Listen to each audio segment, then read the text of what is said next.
हाँ तो हेलो दोस्तों, आज हम गुप्तोत्तर काल के एक प्रमुख वंश के बारे में पढ़ेंगे जिसका नाम है मौखरी वंश। गुप्तोत्तर काल के प्रमुख वंशों में से एक था ये।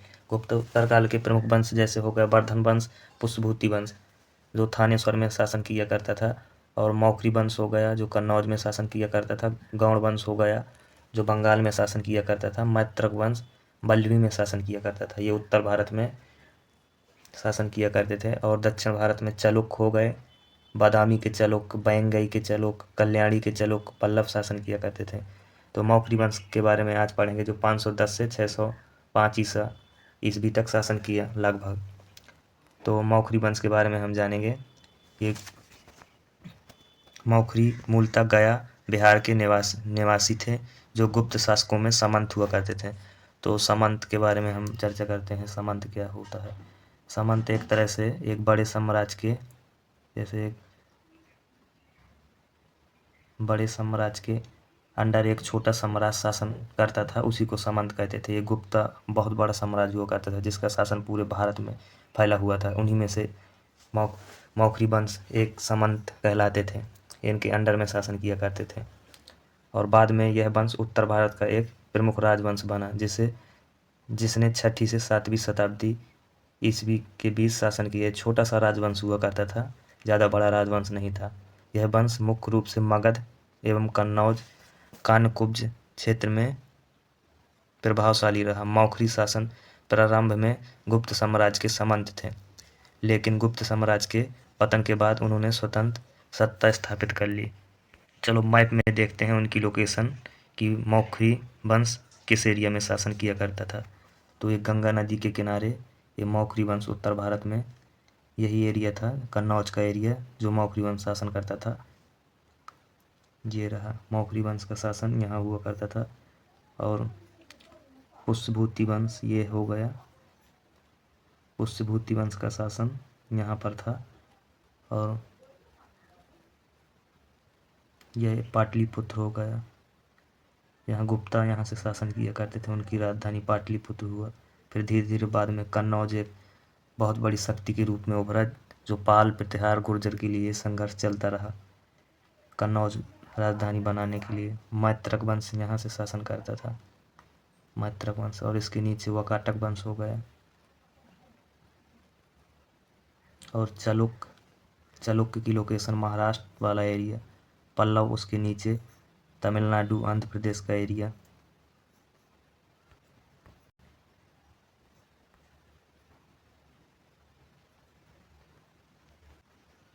सीरगढ़ से प्राप्त ताम्रलेख में भी इनके बारे में जानकारी मिलती है।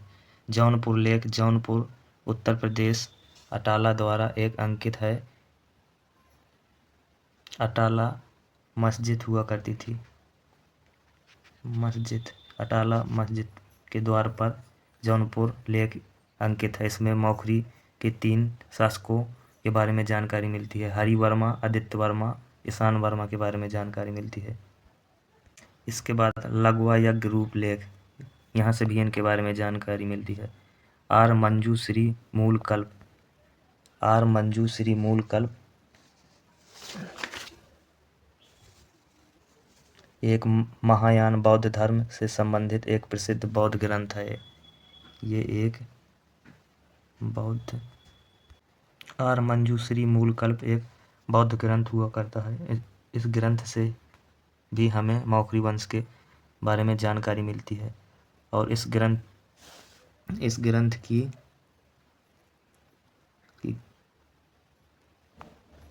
खोज सर्वप्रथम गणपति शास्त्री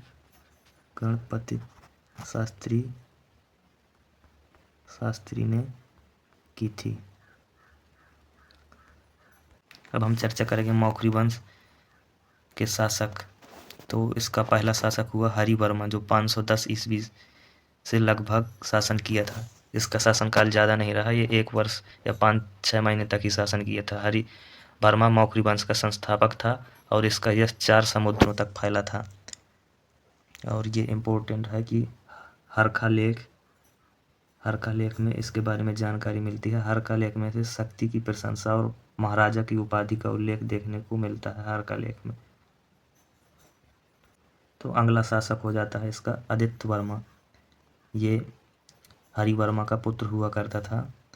इस वंश का दूसरा शासक हुआ। और असीरगढ़ के लेख के अनुसार इसकी माता का नाम, ये कभी कभी एग्जाम में पूछ लेता था, है कि आदित्य वर्मा की माता का क्या नाम था। आदित्य वर्मा की माता का नाम भट्टारिका देवी जयस्वामिनी था। अगला शासक हुआ ईश्वर वर्मा। 530 ईस्वी से 550 ईस्वी तक शासन किया। यह आदित्य वर्मा का पुत्र था। जौनपुर लेख से इसे राजाओं में सिंह के समान था कहा गया है। जौनपुर अगले शिलालेख में इसे राजाओं में सिंह के समान कहा गया है। महाराजा की उपाधि इसने भी धारण की। अगला शासक हमारा आता है चौथे नंबर में ईशान वर्मा, जो 550 से 575 ईस्वी तक शासन किया लगभग में। यह मौखरी वंश का चौथा शासक हुआ जिन्होंने महाराजा धीराज की उपाधि धारण की। ये इम्पोर्टेंट फैक्ट है कि मौखरी वंश के कौन से राजा ने सर्वप्रथम महाराजा धीराज की उपाधि धारण की, तो इसका राइट आंसर हो जाएगा ईशान वर्मा हो जाएगा। ये याद कर लेना, ये एग्जाम में पूछा जाता है। जैसे गुप्ता में पूछा जाता है कि कौन से गुप्त शासक ने सर्वप्रथम महाराजा अधिराज की उपाधि धारण की, तो चंद्रगुप्त प्रथम ने सर्वप्रथम महाराजा अधिराज की उपाधि धारण की और श्रीगुप्त ने अघटोत्कच ने महाराज की उपाधि धारण की। ये एक्स्ट्रा फैक्ट है। ईशान वर्मा और उसके उत्तराधिकारी सर्ववर्मन ने हूण शासक मेहर कुल के विरुद्ध युद्ध किया था। इसके विरुद्ध ईशान वर्मन और उसके उत्तराधिकारी सर्ववर्मन ने युद्ध किया था। ये भी एक फैक्ट है। इनमें से 3 शासक ने महाराज की उपाधि धारण की, लेकिन ईशान शर्मा जो थे इन्होंने महाराजा अधिराज की उपाधि धारण की। और अगला शासक हो जाता है सर्ववर्मा, जो 575 से 586 ईस्वी के लगभग शासन किया। असीरगढ़ मुद्रालेख में महाराजा अधिराज की उपाधि धारण की है। इसने भी महाराजा अधिराज की उपाधि धारण की। अवंती वर्मा 586 से 600 ईस्वी के लगभग शासन किया। नालंदा लेख में जानकारी मिलती है। इसने भी महाराजा अधिराज की उपाधि धारण की।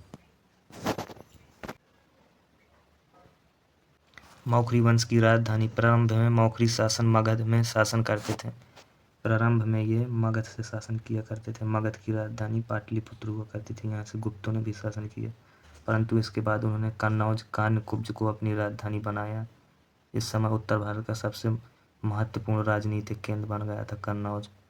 कन्नौज ये जैसे पाटलिपुत्र महत्वपूर्ण केंद्र था, तो ऐसे ही कन्नौज भी बन गया था, क्योंकि पाल और प्रतिहार राष्ट्रकूट के बीच संघर्ष चलता रहा कन्नौज जीतने के लिए। इनकी धार्मिक नीति के बारे में चर्चा करेंगे। मौखरी शासन ब्राह्मण हिंदू के अनुयायी थे। उन्होंने वैदिक यज्ञों को प्रोत्साहन दिया, लेकिन साथ साथ बौद्ध के प्रति भी सहिष्णुता दिखाई। उनके काल में शिक्षा और संस्कृत साहित्य का विकास हुआ। ये ब्राह्मण धर्म के अनुयायी हुआ करते थे। इसके साथ साथ बौद्धों के प्रति भी सहिष्णुता दिखाई। प्रशासन और सांस्कृतिक। मौखरी प्रशासन गुप्तकालीन व्यवस्था पर आधारित था। भूमि दान की परंपरा प्रचलित थी। अभिलेखों में अधिकारियों के पदों और कर व्यवस्था का उल्लेख मिलता है। इनकी भाषा संस्कृत हुआ करती थी। ये मोस्ट फैक्ट है, पूछा जाता है एग्जाम में मौखरियों की भाषा क्या थी, तो संस्कृत हुआ करती थी।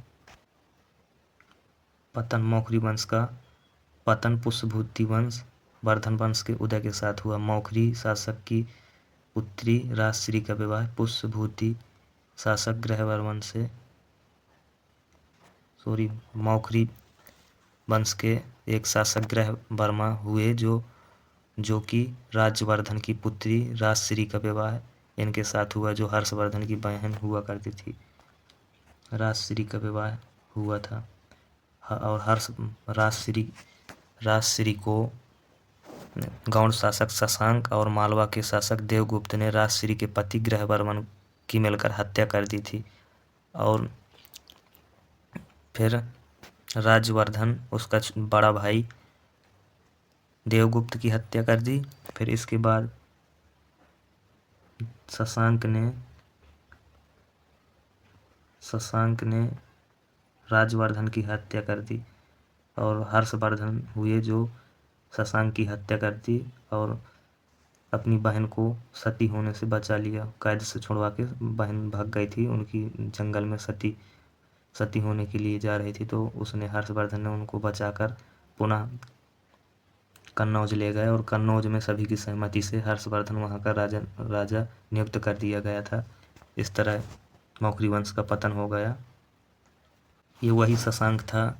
शशांक के बारे में बता दूं तो शशांक जो गौतम बुद्ध को जिस वृक्ष के नीचे ज्ञान की प्राप्ति हुई थी, शशांक ने वह वृक्ष काट डाला था, ये वही शशांक था।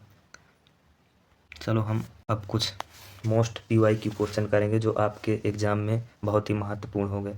NTPC हो या रेलवे, जैसे NTPC में अभी तक इन वंशों से क्वेश्चन कम बनते आ रहे हैं और 2025 में मात्रक वंश से 2 क्वेश्चन पूछे गए। बच्चे अधिकतर मौर्य वंश और गुप्त वंश प्राचीन काल के इतिहास में पढ़ते रहते हैं और यहाँ से क्वेश्चन छोटे छोटे वंशों से बन जाते हैं, तो आपको एग्जाम में ये बहुत टफ लगते होंगे, लेकिन ऐसा कुछ नहीं है, नॉर्मल क्वेश्चन ही पूछे जाते हैं, सरल। आप अगर एक बार पढ़ते हैं तो दोबारा पढ़ने की ज़रूरत नहीं है। इसी वीडियो से आपके सारे क्वेश्चन कवर हो जाएंगे। एंशिएंट हिस्ट्री में गुप्ता वंश, मौर्य वंश और ये बौद्ध और जैन धर्म से क्वेश्चन पूछे जाते हैं, और हड़प्पा सभ्यता, इनसे अधिक क्वेश्चन बने अब, लेकिन एग्जामिनर का ट्रेंड बदल चुका है, तो ये वाकाटक वंश, मात्रक वंश, सातवाहक वंश और इन छोटे छोटे वंशों से, गौड़ वंश से भी क्वेश्चन पूछने लगे हैं। तो हम PYQ करेंगे जो बहुत ही महत्वपूर्ण हो गया आपके एग्जाम के लिए 2026 में। तो क्वेश्चन नंबर पहला, मौखरी वंश का संस्थापक कौन है? तो क्वेश्चन नंबर पहले ABCD, हरिवर्मा, गुप्त, श्रीगुप्त, गोपाल, बिंदुशक्ति। तो इसका राइट आंसर हो जाएगा A, हरिवर्मा इस वंश का संस्थापक है। श्रीगुप्त गुप्त वंश का संस्थापक है और गोपाल पाल वंश का संस्थापक है। बिंदुशक्ति वाकाटक वंश का संस्थापक है। क्वेश्चन नंबर दूसरा, मौखरी वंश की राजधानी क्या थी? A, Kannauj, B, Prayagraj, C, Pataliputra, D, Ujjain. तो इसका राइट आंसर हो जाएगा A, कन्नौज। कन्नौज राजधानी हुआ करती थी मौखरियों की, जिसे कान्यकुब्ज के नाम से जाना जाता था। और पाटलिपुत्र तो गुप्ताओं की राजधानी हुआ करती थी, मगध का एक प्रमुख केंद्र हुआ करता था ये। क्वेश्चन नंबर तीसरा, मौखरी वंश का सर्वाधिक प्रसिद्ध शासक कौन हुआ? तो इसका राइट आंसर क्या है आप बताइए। A, Ishan Varman, B, Avanti Varman, C, Grahavarman, D, Sarvavarman. तो इसका राइट आंसर A ही है। पिछला वाला भी A था, इस बार ये वाला भी A है। ईशान वर्मन इस वंश का प्रतापी शासक हुआ। क्वेश्चन नंबर चौथा, ईशान वर्मन ने किस उपाधि को धारण किया? तो क्या है इसका right answer? A, Maharajadhiraj, B, परम भट्टारक, सम्राट राजाधिराज की। तो इसका राइट आंसर A, महाराजा अधिराज की उपाधि धारण किया। क्वेश्चन नंबर 5वां, मौखरी वंश के शासकों की जानकारी का मुख्य स्रोत क्या था? तो इसका राइट आंसर हो जाएगा ऑप्शन नंबर C, शिलालेखों से इनके बारे में जानकारी मिलती है। अगला क्वेश्चन 6वां, मौखरी वंश का सबसे अधिक संघर्ष किस वंश से हुआ है? A, गुप्त, B, Pushyabhuti, C, Vakataka, B, Chalukya. तो इसका राइट आंसर हो जाएगा B, पुष्यभूति वंश के साथ इनका संघर्ष हुआ। ईशान वर्मा का संबंध किस राज्य से था?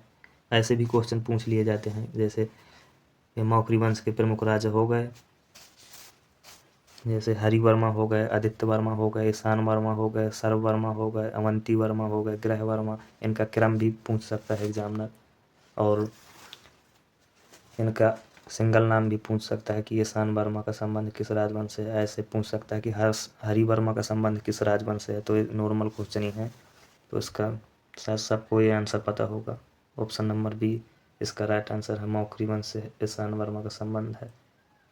एक नाम, तो आप बताइए कि कुमारगुप्त किस वंश से संबंधित है और राजेंद्र चोल किस वंश से संबंधित है? तो आपको इसका आंसर कमेंट बॉक्स में करना है। अगले क्वेश्चन की तरफ बढ़ेंगे। क्वेश्चन नंबर 8वां, मौखरी शासकों की भाषा कौन सी थी? तो इसका आंसर क्या होगा? ए पाली, बी प्राकृतिक, सी संस्कृत, डी अपभ्रंश। तो इसका राइट आंसर हो जाएगा सी संस्कृत थी। ये पंडित हुआ करते थे ना, इनकी संस्कृत भाषा हुआ करती थी। क्वेश्चन नंबर 9, मौखरी वंश का उत्कर्ष किस क्षेत्र में था? तो इसका राइट आंसर हो जाएगा उत्तर भारत। आपको मैप में हमने लोकेशन दिखाई थी कि मौखरी वंश, पुष्यभूति वंश पास पास ही हुआ करते थे। इनका उत्तर भारत राइट आंसर हो जाएगा सी उत्तर भारत। अगला क्वेश्चन 10, मौखरी वंश के पतन का प्रमुख कारण क्या था? ए हूणों का आक्रमण, आंतरिक संघर्ष, वर्धन वंश का उदय, आर्थिक कमजोरी। तो इसका राइट आंसर हो जाएगा सी पुष्यभूति वंश का उदय। पुष्यभूति वंश, जिसे वर्धन वंश के नाम से जाना जाता था, इसके उदय के कारण ही इस वंश की समाप्ति हो गई थी। हर्षवर्धन ने इनकी शक्ति को छिन्न भिन्न कर दिया था। वैसे हर्षवर्धन सभी की सहमति से कन्नौज का शासक बना, क्योंकि उनकी बहन को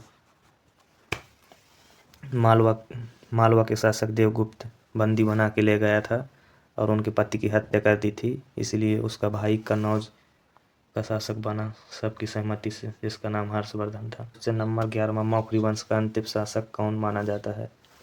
तो इसका आंसर ए ईशान वर्मन, अवंती वर्मन, ग्रहवर्मन, सर्ववर्मन। तो इसका राइट आंसर हो जाएगा सी सर्ववर्मन। आसान प्रश्न है, ज़्यादा टफ क्वेश्चन, ऐसे ही क्वेश्चन एग्जाम में पूछे जाते हैं। क्वेश्चन नंबर 12, ग्रहवर्मन की पत्नी का नाम क्या हुआ करता था? तो option number A Rajshri, Lakshmi, Prabhavati, वासुवद्धा। तो इसका राइट आंसर हो जाएगा राजश्री। ये प्रभाकर वर्धन की बेटी और हर्षवर्धन की बहन थी। क्वेश्चन नंबर 13, राजश्री का संबंध किस वंश से था? राजश्री का संबंध वर्धन वंश, जिसे पुष्यभूति वंश कहा जाता था। इसका राइट आंसर हो जाएगा सी पुष्यभूति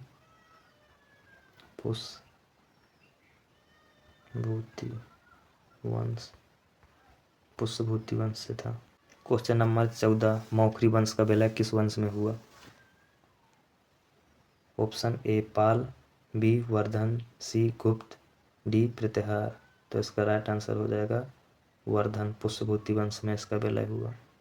अगला क्वेश्चन 15, मौखरी शासकों का प्रशासन किस पर आधारित था?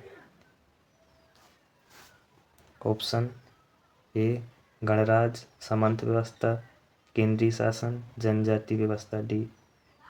तो इसका राइट आंसर हो जाएगा ऑप्शन नंबर सी केंद्रीय शासन व्यवस्था पर आधारित था। अगला क्वेश्चन 16, मौखरी काल में प्रमुख धर्म कौन सा था?